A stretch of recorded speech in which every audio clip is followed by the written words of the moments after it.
ഒന്നുകിൽ സിക്സർ അല്ലെങ്കിൽ വിക്കറ്റ്. ക്രീസിലെത്തിയാൽ പിന്നെ അതാണ് സഞ്ജു സാംസന്റെ തിയറി. ഒരു സിക്സ് അടിക്കാൻ എന്തിനാണ് 10ഉം 12ഉം ബോളുകൾ കാത്തിരിക്കുന്നതെന്ന് സഞ്ജു തന്നെ മുൻപ് ചോദിച്ചിട്ടുണ്ട്. മൈതാനത്ത് നമ്മൾ കാണുന്നത് ആ സഞ്ജുവിനെ തന്നെയാണ്. ആ കൂറ്റനടിക്ക് ശ്രമിക്കുമ്പോൾ ചിലപ്പോൾ വിക്കറ്റ് നഷ്ടപ്പെട്ടേക്കാം. പക്ഷേ അതൊന്നും അയാളെ ബാധിക്കാറില്ല. വിമർശകർക്കുള്ള മറുപടി അടുത്ത കളിയിലെ ഒരു തകർപ്പൻ സെഞ്ചുറിയിലോ ഹാഫ് സെഞ്ചുറിയിലോ ഉണ്ടാകും.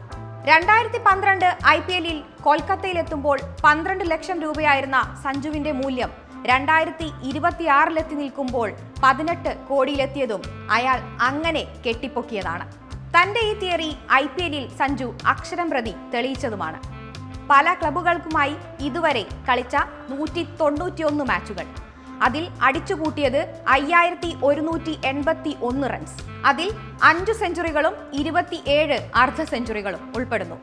ഇതിൽ 432 ഫോറുകളും 243 സിക്സറുകളും. ബാറ്റിംഗ് സ്ട്രൈക്ക് റേറ്റ് ആകട്ടെ 141.13. IPL-ൽ നമ്മുടെ ഇഷ്ട ടീം ഏതു തന്നെയായാലും സഞ്ജുവിന്റെ ടീമിനോട് ഓരോ മലയാളിക്കും ഒരു പ്രത്യേക സ്നേഹമുണ്ട്, ഒരു സ്വകാര്യ ആരാധനയുണ്ട്. അതൊരു മലയാളിക്ക് മറ്റൊരു മലയാളിയോടുള്ള വെറും താല്പര്യം കൊണ്ട് മാത്രം പൊട്ടിമുളച്ചതല്ല. അസാധ്യമായ ബാറ്റിംഗ് മികവ് കൊണ്ടും ജന്മനാടിനോടുള്ള പ്രണയം കൊണ്ടും മലയാളികൾ സഞ്ജുവിന് പതിച്ചു നൽകിയതാണ് ആ സ്ഥാനം. ഇതിപ്പോൾ പറയാൻ കാരണം അയർലൻഡിനെതിരായ 2 മത്സരങ്ങളിലും ഫോം കണ്ടെത്താനാകാതെ സഞ്ജു കളം വിട്ടപ്പോൾ വീണ്ടും തലപൊക്കിയ ചില വിമർശനങ്ങളാണ്. IPL-ൽ തകർത്താടുന്ന സഞ്ജുവിന് ഇന്ത്യൻ ടീമിന്റെ നീലക്കുപ്പായത്തിൽ സ്ഥിരതയില്ലെന്നാണ് ഇവരുടെ പ്രധാന വാദം.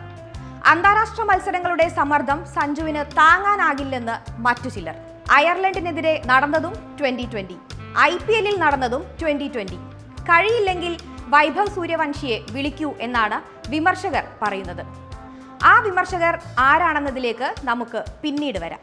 ദേശീയ കുപ്പായത്തിൽ 64 2020 മത്സരങ്ങളിൽ ബോൾ പറത്തിയ സഞ്ജു 1404 റൺസ് ഇന്ത്യക്കായി നേടിയിട്ടുണ്ട്. 16 ഏകദിനത്തിൽ നിന്നായി 510 റൺസും.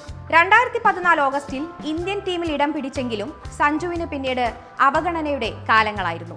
12 വർഷത്തെ ദേശീയ കരിയറിൽ ആ 31-കാരന് വെറും 80 മത്സരങ്ങളിൽ മാത്രമാണ് അവസരം നൽകിയത്. ഏകദിനത്തിൽ ആദ്യമായി കളിപ്പിച്ചതാകട്ടെ 2021-ലും. തുടക്ക മത്സരത്തിൽ തന്നെ ശ്രീലങ്കയ്ക്കെതിരെ 46 റൺസ് വാരിക്കൂട്ടിയാണ് സഞ്ജു അതിന് മറുപടി നൽകിയത്. ഇന്ത്യക്കായി കളിച്ച അവസാന 10 അന്താരാഷ്ട്ര മത്സരങ്ങൾ മാത്രമെടുക്കാം. സഞ്ജുവിനല്ല സ്ഥിരതയില്ലാത്തത്, മറിച്ച് സെലക്ടർമാർക്കാണ് എന്ന് അക്കമിട്ട് നിരത്തുന്നതാണ് ടീം ഫോർമേഷൻ. കളികളിലുടനീളം 4 വ്യത്യസ്ത റോളുകളിലാണ് സഞ്ജുവിനെ ടീം പരീക്ഷിച്ചത്. ഓപ്പണറായും, മൂന്നാമനായും, 5-മതും 6-മതുമൊക്കെയായി ഓരോ കളിയിലും പൊസിഷൻ മാറ്റി മാറ്റി പരീക്ഷിക്കുന്നതിന്റെ പിന്നിലെ കാരണം ഓഫീഷ്യലുകൾക്ക് മാത്രം അറിയാം. വിമർശകർ പലതും പറയും. പക്ഷേ T20 ലോകകപ്പിൽ 3-4 പൊസിഷനുകളിൽ ഇറങ്ങിയപ്പോൾ 89ഉം 97ഉം റൺസ് അടിച്ച് ഇന്ത്യയെ ജയിപ്പിച്ചത് ഇതേ സഞ്ജുവാണെന്ന് നമ്മൾ മറക്കരുത്. ഓപ്പണിംഗിൽ മാത്രം മത്സരിച്ച സീസണിലെ IPL-ൽ 14 മാച്ചുകളിൽ നിന്നായി 477 റൺസാണ് ചെന്നൈയ്ക്ക് വേണ്ടി അയാൾ അടിച്ചെടുത്തത്. താൻ ഏത് പൊസിഷനിലാണ് തിളങ്ങുക എന്ന് ടീം മാനേജ്മെന്റിനോട് കൃത്യമായി പറയാൻ സഞ്ജുവിന് കഴിയും.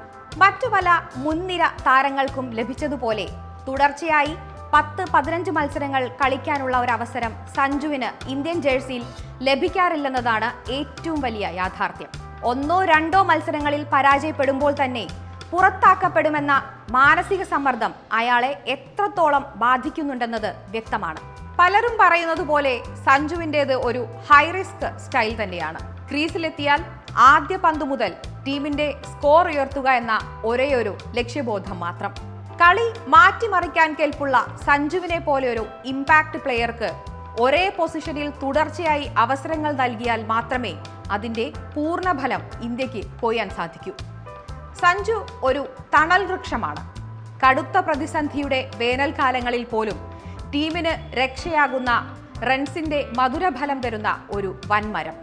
ആ പ്രതിഭയെ കൃത്യമായി നനച്ചു വളർത്തേണ്ടത് ഇന്ത്യൻ ക്രിക്കറ്റിന്റെ തന്നെ ആവശ്യമാണ്.